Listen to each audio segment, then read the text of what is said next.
Hello and welcome to a new video. Today we are reading some stories from our /malicious compliance. Let's get into the stories. Being 1 minute late equals being out for the day, so I'll take the day off. From Jade_99. So I worked at this company for 2 years and never had attendance issues brought up, and received 2 promotions in a year. They were training me for another promotion when my boss goes through every time I've ever been even a minute late back from breaks or lunches. Keep in mind, in the last 6 months I had only ever been out sick twice, which, even though I had sick pay, were each considered a strike. Even when I got COVID from being exposed at work, the 2 days I called out were each separate occurrences held against me on my review and bonus. Effectively, it was 5 to 10 minutes all in 1 minute increments, and those 10 minutes were enough for him to write me up and say I will still be training for the promotion, but there is no way in my review in a month I will receive the promotion or pay increase till next review. He even said I was an example employee, excelling in this role, and I can handle more than anyone without being challenged. So because of these few minutes I will have to do the job for this promotion for a year without pay or title, and I'm on right up. I asked him to clarify if that meant each time I was a minute late was as much as a strike as being out sick for the day, and he said yes, it's based on occurrences. Well, one day I was having car issues, and if I were to work from home that day I'd only be a minute or 2 late. He also reprimands having to work from home too much since we're supposed to be in office 4 times a week. If I came in office I'd be at least 20 minutes late. So I decided to call out sick since it's all the same anyways. He also ended up promoting me anyways, after telling me this wasn't possible no matter how perfect my attendance was. So I found a new job and left, giving me an even bigger raise. Boss made a rule and soon changed his mind. From Ruif. As I start to work in general manager position in my actual company, my boss gave me a company smartphone. I was carrying 2 phones with me all the times. As soon he noticed this, he called me and said no personal phones were allowed during work time because personal life stays outside of the job, and not to mix things, and I was there for work and not to call to my girlfriends where logging into Facebook and personal phones are a distraction. I agreed and complied in the next day. In the very next day after I started to keep my personal phone in the locker room, he was waiting for me at the lobby with very bad mood because he called multiple times after work time and I didn't answer, and asked why I ignored him. I said I was at home and my company phone was in the locker room, so it was useless to call me after work time because the job should stay outside of personal life and I didn't want to mix things.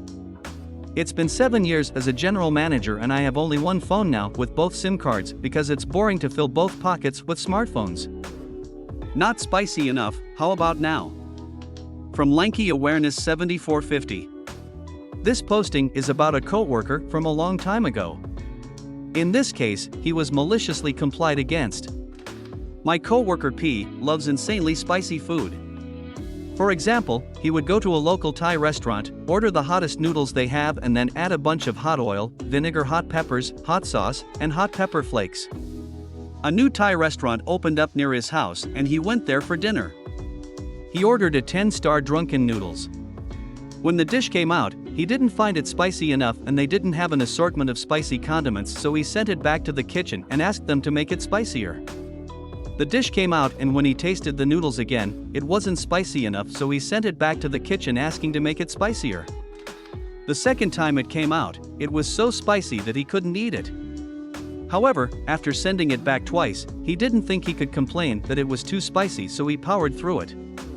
He told me that the next day, he was unable to go to the bathroom without pain. Lesson learned: if your food isn't spicy enough, don't send it back to the kitchen a second time. Want my section because I make more money? Go ahead, I will still make more than you. From Iwas the Chubby Lady. This all happened about 18 years ago. I was a waitress for a village inn. I worked the morning shift because it had the most business. Now this is back when smoking was still allowed in restaurants and we had a smoking section and a non-smoking section. Our seating chart was designed for this in mind and never changed even after the restaurant went full non-smoking. Now on Sunday we had your wonderful church rush that would pack the entire place for hours. So Sunday was totally non-smoking until 3 p.m. On the weekends we would have about 8 servers. This meant that smoking side had 2 while the other side had 6. So if you worked the smoking side you had 10 tables to take care of while the other servers had 4. Management knew I was good at what I did and would always put me in the biggest section on Sunday, and I could take care of all 10 of the tables no problem. Now servers always talk about their tips, and without fail I always made more than anyone else. This caused anger from some of the newer servers, and they said it was because I always got the better section. Management came to me and told me what was going on. That's when we decided on malicious compliance. Okay, you can have my section next Sunday, I will take this small section. But since I am on the other side of the restaurant, I will not be able to help you much. I then got to enjoy a less stressful Sunday, did my job like normal, turned my tables, and made a ton of money. The other server was running around like crazy and not getting much done. At the end of the shift, they learned that they made less than the week before because of how bad they were taking care of their tables, and the church crowd are horrible if you aren't taking care of them right. It was always great to hear the server say, "You can have your section back, I don't want it ever again." Now this was not a one-time thing, this happened many times over the 5 years I worked there. Every time it happened I still made more money. Every time we would get a new server complain, I just smiled and said, "Go ahead, take my section, I could use a break." Every request needs a ticket? Understood. From Pizzaholic 1981. A few years ago, I was an IT analyst for an aerospace company in Toronto. There were 3 sites, and 1 analyst for each site.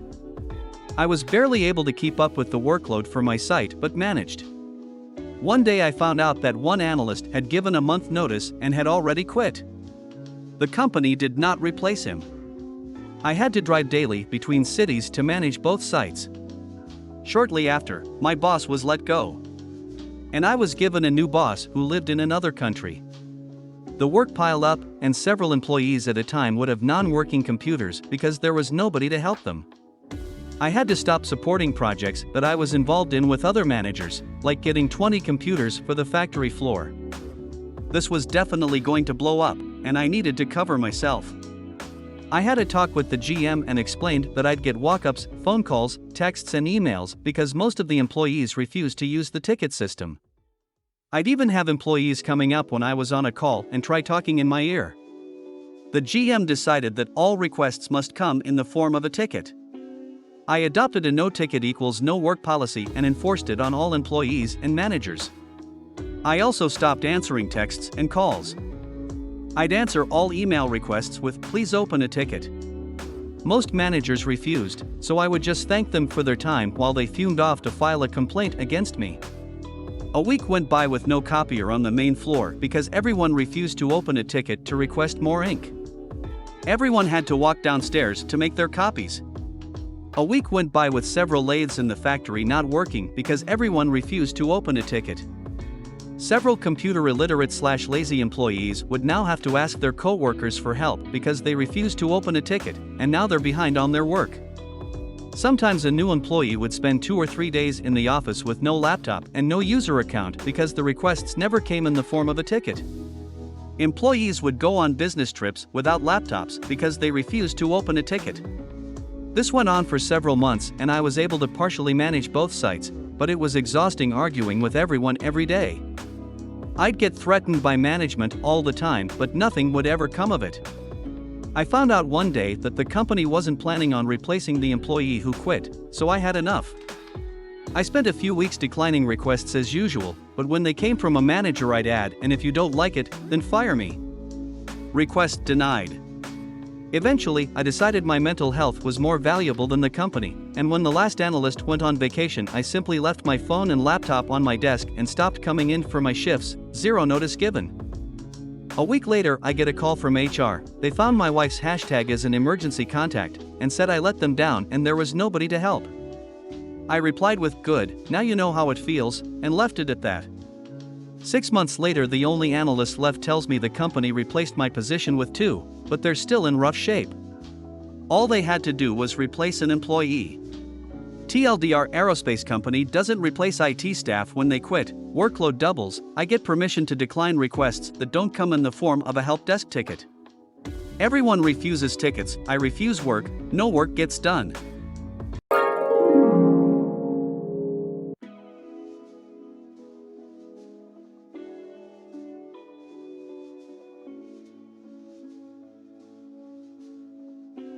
Hello and welcome to a new video. Today we are reading some stories from our /malicious compliance. Let's get into the stories. An old story of bureaucracy being inconsistent. From T_Nightingale. Not my story, but one from 2011 I read on another subreddit. A transgender woman in Tennessee is asking the state to make a consistent ruling about her gender after a government office labeled her a male, but police arrested her on a female-specific charge. Andrea Jones of Morristown, Tennessee, who had gender reassignment surgery and has been recognized as a woman by the Social Security Office, decided to make a statement after her local Tennessee Department of Safety office refused to let her change the gender on her driver's license from male to female. She walked out to the parking lot and removed her shirt, which she reasoned would be acceptable if the state recognized her as male. Instead, she was arrested for indecent exposure. The police report even referred to her as a man, Mr. Jones continued to yell that he had the right to show his breasts in public, it read, and wanted to be recognized as a female. "If I was a male, I had the right to, when I stepped out the door, take off my shirt," Jones said. In the video links below we have pro-dived the link from the story. Want to chew me out for your mistake then ask me to against your own rules? Okay. From Louis SP. I was working at this multinational software consultancy firm a few years back when this happened. A few of us got a Skype notification from our manager to check our email ASAP. It was one of his higher-ups, with my manager in CC, asking us why we had some specific MS program installed, who gave us the license and authorization to install it, and if we didn't have authorization we should remove it, and read our guidelines. He was a huge unprofessional dick about it. I checked and did have it installed even though I didn't install anything on that machine. Replied as such and said I had already removed it. Didn't really enjoy having to go through shit when I wasn't in the wrong and told my manager as such. He just said I knew not to do it, which really pissed me off some more. Come next week everyone gets the same treatment. Turns out we were all given the same software packaged when they imaged our laptops. Management became very quiet when we raised that flag but did make sure to ask us to remove it. This is where MC comes in. I was working on a project and we were asked at the end of one day to provide a video demo. We couldn't record using phone cameras, so I declined and told them how to run our work so they could see it running for themselves. I then left and ignored all calls from work, which were many. Went to the gym, had a nice meal, ignored all texts. Fun times. Come next morning I had several emails asking for our team to just use some software and get it done. That's just what I wanted. I asked, in writing, if they would provide the software and was told to just download anything and do it already, as the appropriate department would take 2 weeks to analyze our needs and they needed the demo yesterday. They couldn't provide us with appropriate software either, as they had no idea what would work and it wasn't their business. The thing is, we weren't even allowed to download freeware according to our guidelines.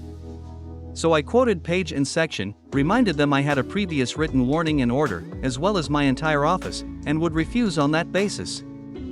I would be happy to run the whole thing on my personal machine with my own software, but reminded them that was also against the rules. Needless to say, I had an interesting chat with my own manager and was eventually excused to just download anything and record the demo. I made sure to send the video along with information I had been explicitly told by my higher-up to comply, who I CC'd, and put in the software's name and download website so I could cover my ass. That rule was relaxed very soon after. Funny thing was, whenever our laptops needed to be re-imaged, they would still come with the offending program. We were just never bothered about it. Getting paid to play video games. From Supervisor Confession. I had a job years ago at a contractor that I hated. It was 2 years of my life I will never get back. They kept promising me raises and bonus, but they never really materialized. I actually did quit once because my wife was going to do a short-term program across the country. We were looking to start over and we were just going to move there. They begged me to stay and said they would pay for flights and expenses. I eventually agreed, however later found out that they took those expenses out of my bonus. My boss, who made 5 times more than me, would always complain about how expensive I was. I made $45,000 a year. They kept pressuring me to do bigger jobs that I wasn't trained for, and some ended badly. finally, I had enough and I was done with those jerks. I was able to find another job, my current one now, and I put in my notice. My new boss wanted me to start on the 1st of the month, which was about 1.5 weeks notice. I had not problem with this, but my old boss wasn't having it. He insisted on 2 weeks which with the weekends is closer to 2.5 weeks. I ended up starting on the 7th of the month. The only problem was that by the 1st, I had already handed over all of my existing work and literally had no active projects. Other than answering the phone and sending out people for quick service calls, I had nothing to do. I spent those few days taking extra long lunches, playing video games and even going to a local park and taking a nap. On my final day, my boss wasn't even in the office, so I never even said goodbye to him. I said bye to a few friends, had a 10-minute meeting with HR for an exit interview and never looked back. Why did they get in for free? Let me fix that. From Not Outrageous. I used to work as a bouncer/doorman at a bar that charged a $2 cover on weekend nights. Everyone paid to get in, with only one exception: party buses. We had an agreement with the different party bus operators that if they brought their groups to our bar they would get in for free. Lively crowds are good for business. So one night I'm working and a guy comes in with his girlfriend and I tell him it's $2 a head. He grumbles about it and I give him the same line I tell anyone who complains: a $2 cover is the cheapest thing you will buy here tonight. If you can't afford it you might want to go somewhere else. He doesn't want to look cheap in front of his lady, so of course he pays. A couple minutes later he's back saying he just talked to some people who didn't have to pay and wants to know why he got singled out. I tell him about the party bus rule and say those people must have come in on a bus. He motions towards some people sitting with his girlfriend and tells me, "You didn't charge my friends, and they didn't come on a bus." I recognized the people and when they came in I asked them if they were from the bus, and they had said yes. So they lied to me. It happens and normally I wouldn't worry about it. I tell him, "Well, it sounds like I made a mistake, I guess it's their lucky night." That's my hint to him that he should let it go. That's not good enough for him. He gets louder and keeps demanding I refund his $4 to keep things fair. I've had it with him. I tell him, "You're right. It's not fair. Let me fix it for you."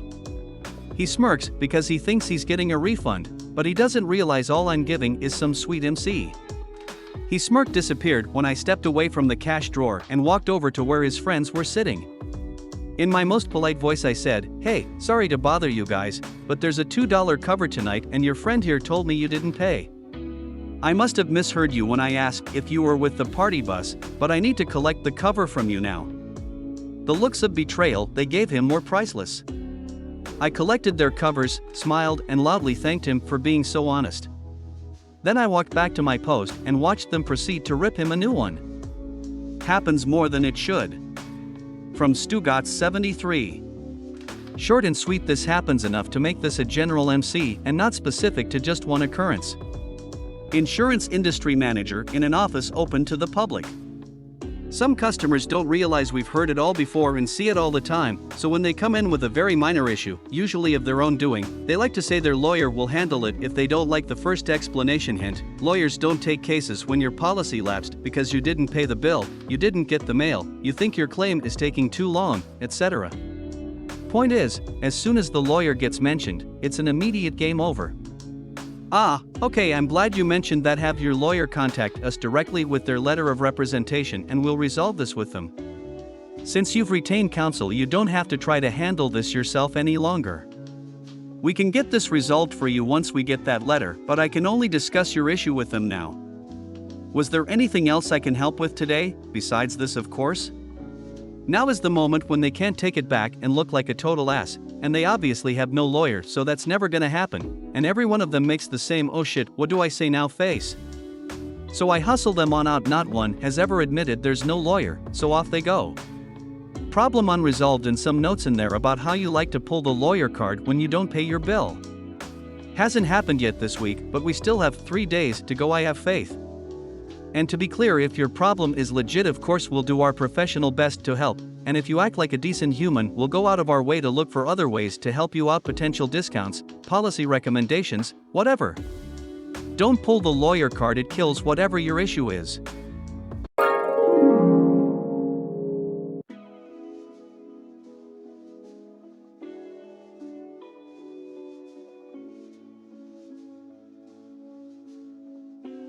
Hello and welcome to a new video. Today we are reading some stories from our /malicious compliance. Let's get into the stories. Entire class skips optional early start to lab. From Mechly Enthusiasm. I'm a second-year veterinary student. This is the time when we start our live surgery labs. We work in teams of 3 students, a surgeon, an assistant, and an anesthetist, and are obviously overseen by certified specialists, anesthesiologists and surgeons, and many experienced vet nurses as well. We have lectures 7 a.m. to 11 a.m. Lunch is 11 to 12. Our lab begins at 12 p.m. sharp. However, we were told we have the option to come to lab early and begin. It became very clear after the first week this is an expectation, not an option, that we will skip lunch or eat during lecture and come straight to the OR. During one lab, at 11:50 a.m. the anesthesiologist yelled at a student for a few minutes in the pharmacy area while getting drugs for lab, for not having his patient ready and waiting in the induction room. 10 minutes for lab even begins. And this group was set to induce during the last wave, normally 1 to 1.5 plus hours in the lab. There's no reason to be an hour early when your group is final wave, being on time is sufficient, and they were actually still early. Our class has been getting berated by this anesthesiologist as well as some of the surgeons in this lab. Just as one example, a student surgeon asked for help. A surgical resident came over from another patient to help, and she was now not sterile. The resident told the student she was holding her forceps wrong, proceeded to grab them from her hands, and then made the student leave her patient on the table to re-scrub, re-gown, and re-glove, and open a new instrument pack. All because she wanted to ask a question. This is a common technique they will use on us when we've done something incorrect to get us to remember it next time. Well, the entire class is fed up with this. Our class called a meeting about it, and we all decided we are all going to start showing up to lab at 11:50 to 11:55 a.m. Only 5 to 10 minutes early. Not for petty reasons either, but it's a matter of patient safety as well. Several students have fainted from skipping lunch to go and operate instead. We were given 11 to 12 for lunch and we're going to take all of our time. So, that's what we did. At 11:40 a.m. one of the surgeons came to our lecture hall, where the majority of us stay and eat lunch, and asked us why we're not in lab yet. A student at the front of the room said simply, "Lab begins at 12 noon. The surgeon gave us a long spell about professionalism and how we are being inappropriate and putting our patients at risk, and she left. The OR is a 2-minute walk from the lecture hall, so we finished lunch and all showed up around 11:55. The clinicians were very mad about it and reported our class to the dean, and so the dean called a school-wide meeting about it. Some of our classmates spoke eloquently about our reasons and our actual patient safety concern, turning it right back on the clinicians citing patient safety. And, the school claims to care immensely about student mental health, since this profession has one of the highest suicide rates and our own class even suffered a loss, and cutting our break/lunch is no way to support us. Beyond that, the schedule says we begin at 12, and we are still showing up a few minutes early to ensure we can begin right at 12. Ultimately, the dean just released a statement saying they cannot force us to begin lab an hour early, and we will start at 12 when the dean's office scheduled lab to begin. It's a small win for us, certainly we will face backlash, but we have a break to eat at least. Our class is known for not putting up with BS from the school. We got a dinosaur of a professor fired for racist comments she made to a student in the middle of lecture, after she had terrorized students at this school for decades. She forgot out lectures were automatically recorded on Zoom during COVID. We're hated by the clinicians, but at least the classes behind us are having a slightly better time. Rude shopper wants a cake, instead he gets karma. From Throwaway Cakey. Disclaimer, all names have been changed to protect anonymity. I'm a cake decorator for my local grocery store. It's a fun job, if a little hectic at times. My store is located in a small town, which means I don't usually need to deal with all the more terrible customers you typically get at stores in larger cities. This town has been steadily growing, though, so a lot of new people are here. My store is also the best place in town to go to get a cake, and I've spent the last several years of my life getting us that reputation. It is extremely rare for me to have a customer complain about a cake that I prepare or customize, which is why this encounter sticks out so much. One other thing to note, while we don't have quite as much of them here, I've been in the industry long enough to have absolutely no patience with customers if they are rude or insulting, and as you probably already guessed, this is very relevant.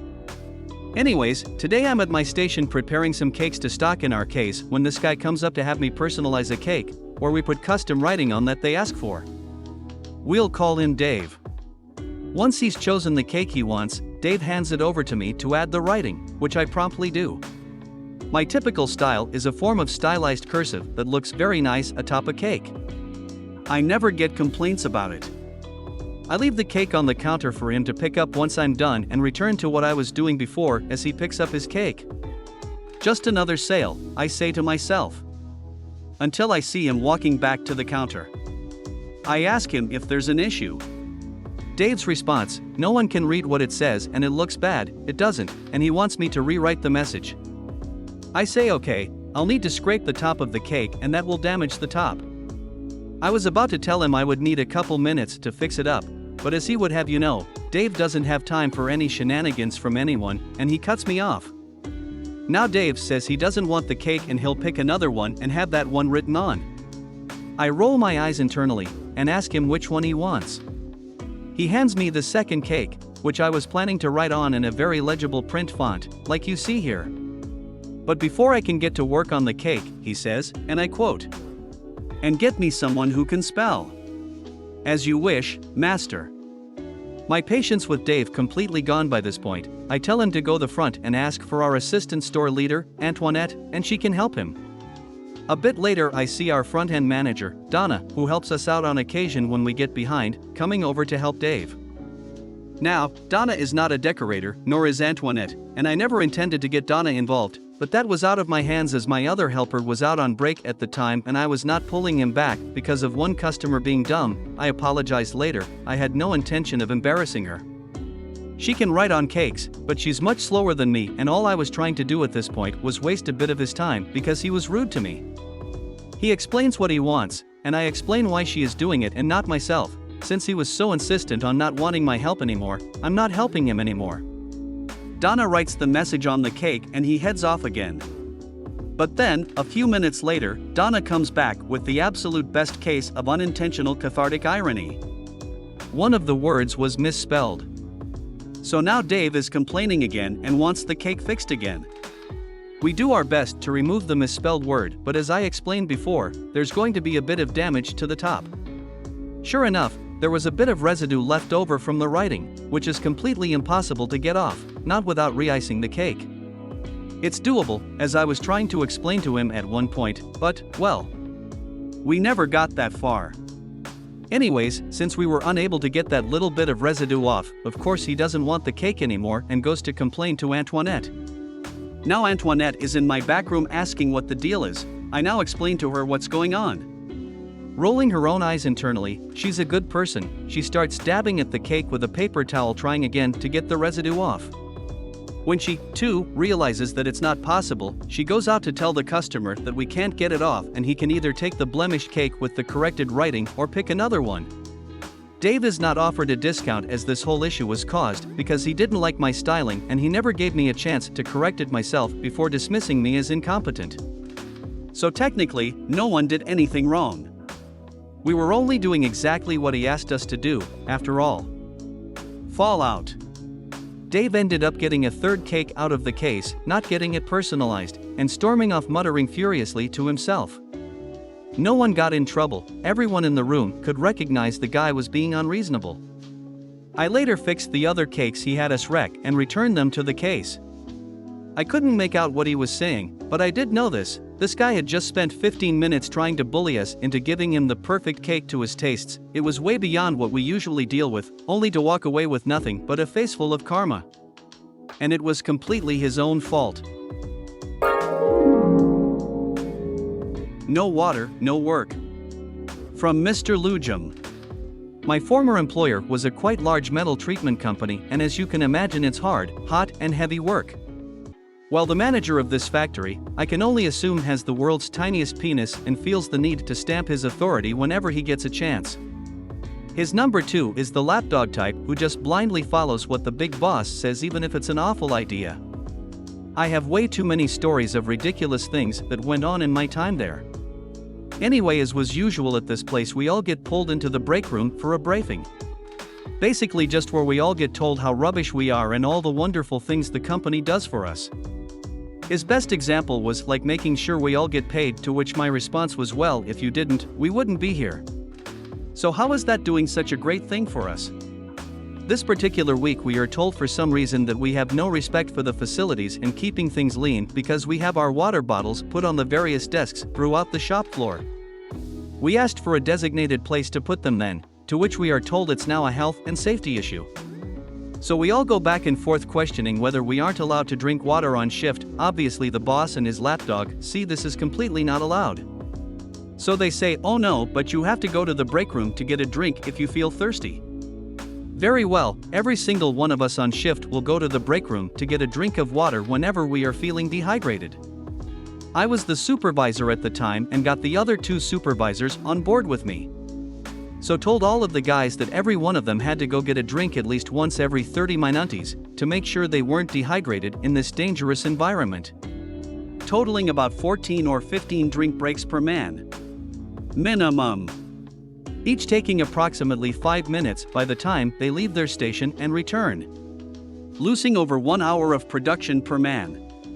Well, obviously this had a major impact on the productivity of the line. By the second day I was pulled aside by the lapdog and told the guys were taking the piss. I responded, well, they are only being responsible and looking after their own health and safety. That's what you want, isn't it? You don't want someone passing out and causing an accident, do you? This continued for another 3 days or so before there was not only a complete U-turn of the drinks bottle situation, but we used it to get the company to install water machines on every station in the factory. Apparently the so-called health and safety issue was no longer an issue.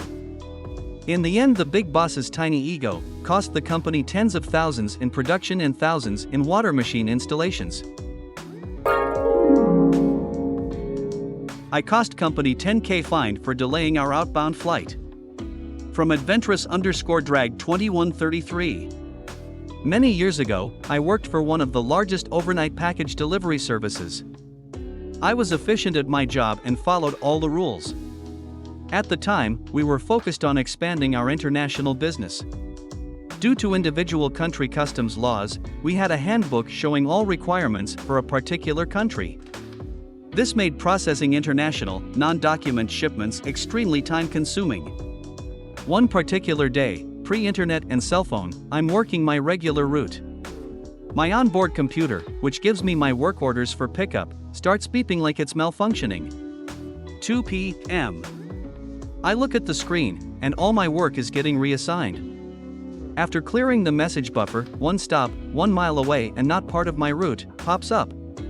It's for 125 4-foot-long rolled-up billboards going to all parts of Europe for a movie premiere. I call my dispatcher and tell her, WTH? Why did you give me a bulk stop on Mr. Laz's route? Why can't he do it? Her answer, you know, he always refuses to work late. I tell her, send me back my route and find someone else. She said my boss told her to give it to me, not usually true, but was her standard response. I call my boss, he confirms. Mind you, I still had deliveries to finish. This bulk stop will take a minimum of 2 or 3 hours to process solo, so I tell my boss I can't do it on time on site and get back to the hub in time. He says, there is nobody else available. Do the best you can. I finish my deliveries and arrive around 3 at the location. The shipper hands me a stack of waybills and points to the pile of the rolls on the floor. I was pissed before I arrived. Now I'm fuming. I call my dispatcher requesting backup. Same response. No one is available, but I will try to get you someone. Never got the backup. I hang up and start mumbling, this is BS, so customer can't hear me. We are required to process packages at the customer location. This is necessary in case of errors or missing paperwork. Our delivery guarantees kick in as soon as we take packages off the customer location. Each of these packages is worth over $100 in shipping revenue. $15,000 approximately. QMC. So I get to work at 5 p.m. I'm not even half done. I load everything in my truck, drive back to the hub, and contact the manager on duty. I dump the entire shipment on the floor as instructed. 10 co-workers deck end on the pile. Boss says I can go home. I do my closeout routine, 20 minutes. I walk past the swarm of co-workers processing the pile. The next morning, I get called into the hub manager's office. She asks what happened. I explained as I did above. She says that the client was so important that they made our plane wait an extra 30 minutes, costing us $10,000, and that she had to write me up. I responded. I followed all company policies and was instructed by my direct boss to do my best. I did just that. I don't believe it is fair to get punished for working as directed. She looks at me and says, "You're right. You can go. Just make sure there is no next time. No write-up." Edit for context, it was policy to process packages on site. However, for bulk stops, it was normally allowed to take them back unprocessed despite policy. I chose to hold the cargo. This was after years of getting forced to do work that Mr. Lazyass refused to do. This was the last time they did it to me. Second edit. We were bound by Department of Transportation rules. I was approaching my hours limit, which is why I was told to leave once I returned to the hub. Violations of those rules could result in huge fines and an automatic write-up. So I complied with the strictest policy. My malice is in that I could have just loaded my truck and gone back with nothing processed. I would have still had to process the cargo, but would probably have gotten help sooner with no flight delay. I knew I couldn't do it alone in 2 hours. My boss was a jackass who played favorites with Mr. Lazyass. This was the last straw. I followed procedure to the point that it conflicted with more serious policies that could have gotten me fired. Boss told me to deep clean the back and to not come to the front for any reason, so I did. From Dio_Bean. I'm a 20-year-old male that works at a very popular restaurant in a very snobby area.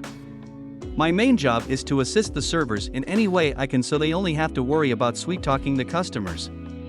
I do all the heavy lifting for them, whether it's cleaning their tables or taking their drinks and food to their tables. I'm doing it, and all they have to focus on is making the customers laugh. They get tips that range from $17 to $40 per table, while I make $8 an hour and get treated poorly. Enough backstory. Cue the malicious compliance. My manager came up to me and I'm better than you mood and told me to deep clean the floors, ice makers, walls, trash cans, and racks, and to not come to the front for any reason. I'm very annoyed at this because none of those things are my job duties. We have a staff that deals with all the cleaning of the back, so it didn't make any sense to have me do it. These tasks would have taken me an hour and a half max, but I was feeling a bit cheeky and decided to really deep clean the back until it was spotless. About 30 minutes later, the same manager comes up to me and tells me that there are 4 tables that need cleaning and 2 other tables just got sat and I need to bring their drinks to them. I looked at this man with a stare of a 20-year-old that has no bills to pay and I say, "No, I'm not done cleaning." He looked shocked and responded angrily, "You can finish later, they need help," and I countered with, "No, it's filthy here, we don't want a health inspector to just walk into this filth, do we?" He storms off like a toddler that didn't get their candy. 2 hours go by and I'm on my hands and knees scrubbing as if I was working for Chef Gordon Ramsay himself. The same manager comes back again with a smirk and says, "Wow, this looks like it's going to take you all day long. Maybe you should come to the front and help the servers since there's a huge Sunday rush." I replied with, "You know, you might just be right," and I go back to cleaning. He storms off again.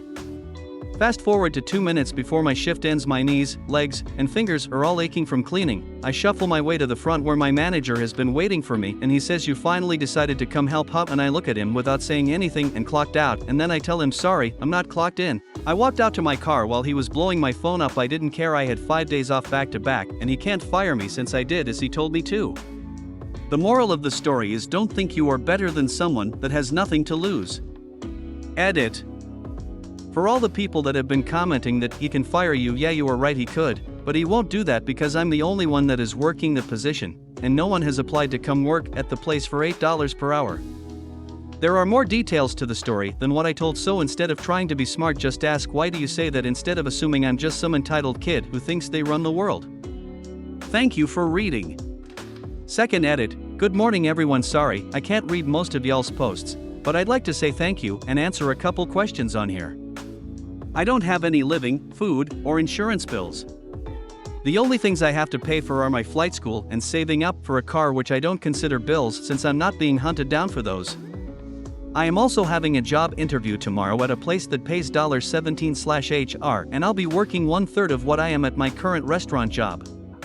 Lastly, I do get tip shares from the servers, but it goes straight to my paycheck, so that means that the servers can report less of what they made and give me less, so instead of making $8 per hour I'm making $9 per hour. I did the math through my paycheck. Thank you for reading. Smiley face. PS, update will be Friday. Picky Karen does not want to listen to my explanation. From Wasting Tim Away. I used to work at a Tex-Mex restaurant, you know, the ones that charge like $12 for a taco. I had a customer come in and she asked for 2 quesadillas that was gluten-free, cheese-free, vegan-free, hell, everything else free. I told her everything we normally put on it and she said no to everything. So basically, all she wanted was our gluten-free wrap with lettuce and tomato. Okay, that is fine, but if I put this like that into the system it will be $12 a piece. I can just get you a lettuce wrap with tomato and it will be $2.25. I was even going to heat it up a little, the bread, for her. I tried 2 times to explain this to her and she interrupted me and said I know what I want. I want the quesadilla this way, and if you can't understand this, then go to the manager. So I understood her, got it made the way that she wanted and brought it out. She gave me a smirk and was like, see, I knew you could do it. That made my blood boil and I was in shock that she was so dense. Once the bill came she grabbed it and before I could walk away she yelled, excuse me, so loud the surrounding tables all stopped. Yes ma'am, what can I help you with? I asked. Why the hell is it $24 for my 2 quesadillas? Because the price on the menu is $12 each. Yeah, but I didn't get any of the included items. Yes, but you ordered 2 quesadillas. Therefore, that is what you got charged. She of course spoke to the manager who sided with me and the lady paid her bill, the full $24 for those quesadillas. I did not, however, get a tip. Management saving pennies by throwing away pounds. From FM Litz SML. Posted on behalf of my brother, who doesn't really do social media.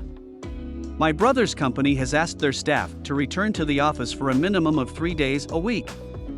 He understands, it makes sense for those in central departments, but he works in an offshore office with 3 other colleagues, none of whom do the same job. Think of it as boss brother, local admin support, local engineering, local marketing. Since they worked from home they've talked on the phone fewer than 10 times and met in person no more than twice. They work in different departments and don't really need to talk to each other now that everything's online. The company are insistent that it's one rule for all, except for the senior manager who decided to move out of their head office and to a different country. She's exempt because she's moved, apparently. Anyway, the whole ordeal annoyed my brother, but being the good guy he is, he relented as long as his team got the return to office kit that everybody else got. Namely, headsets, an extra laptop charger, and a locker. Well, his company decided not to supply lockers. He quoted their one rule for all back to his senior manager and was told no, central London is expensive so you must make do with your kit. The new downsized office is what you have, take it or leave it. The US staff, following their senior manager's lead, realized that she'd bought a wireless headset because it was easier to transport on her flights back to the country she lived in, so they'd all been given wireless headsets too. Again, he asked for wireless headsets, but was told no, the rule is wired headsets. My brother is a very patient man, he has 2 younger sisters, and we didn't make his childhood easy, so I get this part. He's also someone you never want to piss off because he's very happy to go full send to make a point. Whilst he's only got a team of 4, including himself, he's the most senior UK employee, totaling about 60 people. He agreed to wired headsets if he could request some appropriate periphery to go along with them. He waited until he got an approved email from his seniors until he put his plan into action. 60x wireless headsets were about 47 pounds each and came with a case. 60x wired headsets were about 30 pounds each. 60x headset cases were 10 pounds each. 60x Apple Lightning to 3.5mm adapters were 8 pounds each. The company phones are iPhones and don't have 3.5mm adapters. 60x large health and safety compliant backpacks were about 42 pounds each. 60x spare 3.5mm cables were about 2 pounds each. The company could have spent £2,820 on wireless headsets to keep their offshore staff happy. They ended up spending over double that, £5,520, and then complained that the wired headsets were too expensive. The newest UK hires are being issued with wireless headsets, and my brother is now looking to return all of the wired headsets and obtain wireless headsets for commonality and functional purposes. I don't think he'll follow through on that at the moment, but if he gets any more complaints, then I'm sure next time I see him for a drink he'll be wearing a wireless headset. TLDR, what's good for the goose is good for the gander. Edit, formatting, and one small point I missed. Thank you for watching. Please comment, like, and subscribe for more Reddit comment videos.